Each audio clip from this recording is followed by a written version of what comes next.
Khalistani singer शुभ को सुनने वाले लोग आज स्वयं को थप्पड़ मार रहे हैं, क्योंकि इस खालिस्तानी ने तो सबसे पहले अपनी स्टोरी पर भारत का टूटा हुआ नक्शा दिखाया, जिसमें से उसने जम्मू कश्मीर और नॉर्थ ईस्ट के कुछ पार्ट को गायब कर दिया। इसमें हरियाणा और हिमाचल प्रदेश भी पंजाब के साथ हाईलाइटेड थे, जिससे साफ साफ पता चलता है कि ये काल्पनिक खालिस्तान बना हुआ था। फिर क्या था, लोगों ने इस पोस्ट को देखकर इसे देश का गद्दार घोषित कर दिया, जो कि स्वाभाविक सी बात है। इस पोस्ट के बाद हुई कंट्रोवर्सी के बाद भी इस खालिस्तानी ने ना तो माफी मांगा और ना ही अपनी तरफ से कोई स्टेटमेंट दिया, जैसे कि कुछ हुआ ही ना हो। लेकिन कुछ हजार लोगों से स्टार्ट हुई ये कंट्रोवर्सी आगे चलकर लाखों में पहुंच गई, जो इस खालिस्तानी के आने वाले शो को बॉयकॉट करने लगी। अब तू गया बेटा, अब तू गया, देख तेरी औकात मैं दिखाता हूं तुझे, देख। सबसे पहले तो बोट को लपेटे में लिया गया। हर इंडस्ट्री में एक ही गुंडा हो सकता है, वहाँ का गुंडे हम हैं। बकचोदी मत कर ले।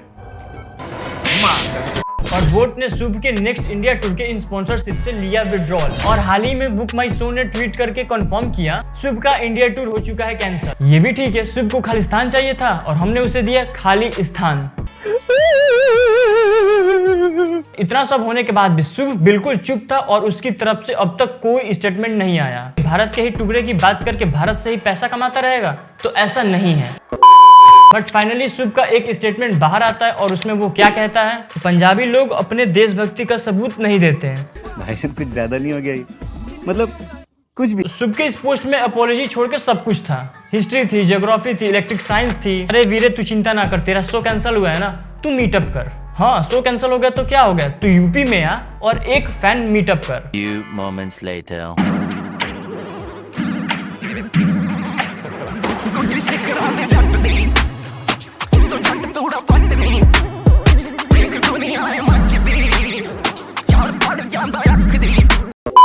भारतीयों ने इससे एक स्पष्ट सवाल पूछा था, भाई तूने ये पोस्ट क्यों किया और पंजाब, हरियाणा और हिमाचल प्रदेश को हाईलाइटेड क्यों किया और खालिस्तानी मैप क्यों बनाया? इसके जवाब में वो कहता है, क्योंकि पंजाब में बिजली नहीं थी।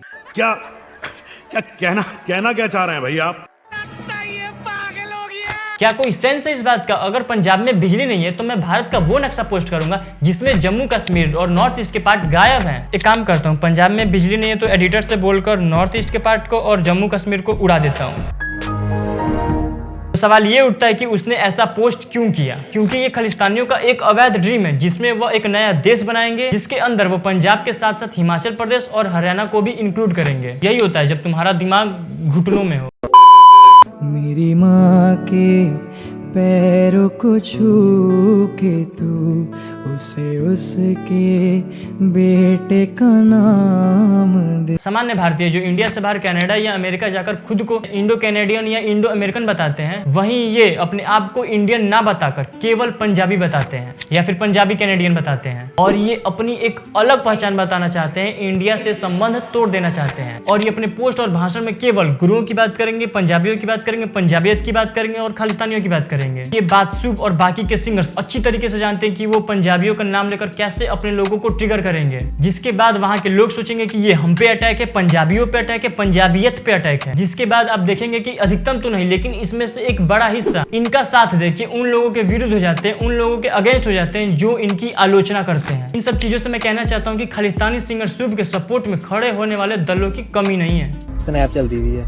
हाँ ਵੀਰੇ ਆਪਾਂ ਸ਼ੁਭ ਦੇ ਨਾਲ ਆ ਵੀਰੇ, we support Shubh, we support Shubh यार, बी and India is a country. Country India country पहन चो। शुभ के इस विक्टिम कार्ड खेलने वाले पोस्ट को अब तक लगभग 8 लाख से अधिक लोग लाइक कर चुके हैं। और इसके कमेंट सेक्शन में आप जाओगे तो आपको देखने को मिलेगा कि दूसरे सिंगर्स भी इसका खुलकर समर्थन कर रहे हैं। शुभ के सपोर्ट में आए सबसे पहले डिनो जेम्स, जिन्होंने ये स्टोरी डाली। हालांकि 7 मिनट के अंदर ही इन्होंने ये स्टोरी डिलीट कर दी और माफी मांगते हुए एक स्टेटमेंट दिया। जो मैंने पोस्ट डाला है वो एक टूर कैंसिल, एक आर्टिस्ट टू आर्टिस्ट तक ही था, उसके अलावा और कुछ नहीं था। और मुझे उसके आगे पीछे ऊपर नीचे क्या है मुझे कुछ नहीं मालूम था। और जैसे ही मुझे पता लगा I instantly deleted my post with in 7 minutes.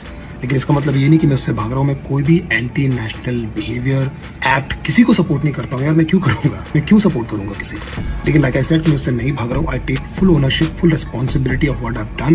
और जितने लोगों से हर्ट हुआ है I really apologize from the bottom of my heart. I am so sorry, मुझसे अनजाने में जो हुआ है उसके लिए आई एम सो सॉरी।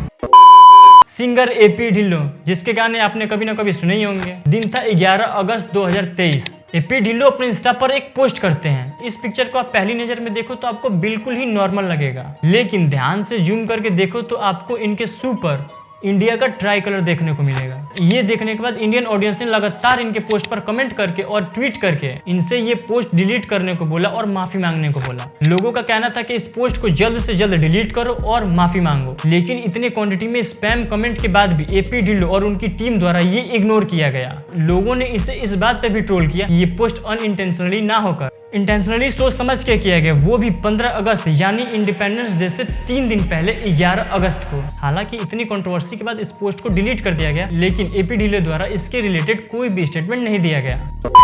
अंत निष्कर्ष ये निकलता है कि हो सकता है कि इन सब के बाद देश का एक बड़ा हिस्सा इनको देखना और सुनना छोड़ दे, पर इनकी जो मेनली पंजाबी ऑडियंस है वो इनसे कनेक्ट रहेगी, सुनते रहेंगे, वो इनके फैन रहेंगे और इनको इतना फर्क भी नहीं पड़ने वाला। इनके ब्रांड डील्स, स्पॉन्सरशिप इनके साथ ही रहेंगे, क्योंकि एक बड़ा हिस्सा इनको अभी भी सपोर्ट करेगा। ये भारत को नीचा दिखाएं, तोड़ते हुए दिखाएं, फिर भी वो हिस्सा इनके साथ खड़ा रहेगा, क्योंकि वो भी इसी आइडियोलॉजी के और इनका सपोर्ट करते रहेंगे। केवल एक चीज है जो इनके अगेंस्ट काम कर सकता है, हमें ये सोचना होगा कि ये खालिस्तानी है और भारत से दूर रहकर भारत को ही तोड़ने की बात करते हैं, तो इन्हें भारत से पैसे कमाने का कोई अधिकार भी नहीं होना चाहिए। भारत सरकार चाहे तो इनके सारे अकाउंट्स भारत से ब्लॉक कर सकती है, उनका पूरा अधिकार है। आपने देखा ही होगा कि गवर्नमेंट ने पहले भी कई यूट्यूब चैनल और ट्विटर अकाउंट डिलीट कर दिए हैं। तो जो भी भारत को तोड़ने का सपना देखता है उन्हें भारत से एक भी रुपए कमाने का कोई भी अधिकार नहीं है। इन सिंगर्स के सोशल मीडिया अकाउंट को, स्पॉटिफाई अकाउंट को भारत से बैन कर देना चाहिए। ये स्टेप काम करेगा भी। इसके बाद आपको देखने को मिलेगा भी कि जो पंजाबी आर्टिस्ट इनका सपोर्ट कर रहे हैं वो धीरे धीरे पीछे हो जाएंगे। बाकी मैं आशावादी व्यक्ति नहीं हूँ, मैं सच्चाई और वास्तविकता पर ज्यादा भरोसा करता हूँ और मुझे भरोसा है कि सरकार ऐसा कुछ नहीं करेगी। तो अपने एक्स का गला समझकर लाइक बटन जोर से दबा दें, साथ में सब्सक्राइब करके बेल आइकन भी दबा लें ताकि आगे मुझे देख पाएं, और इंस्टा भी यहीं कहीं होगा, फॉलो कर लें यार। लाइक और सब्सक्राइब कर लो यार, बड़ा मेहनत लगा है।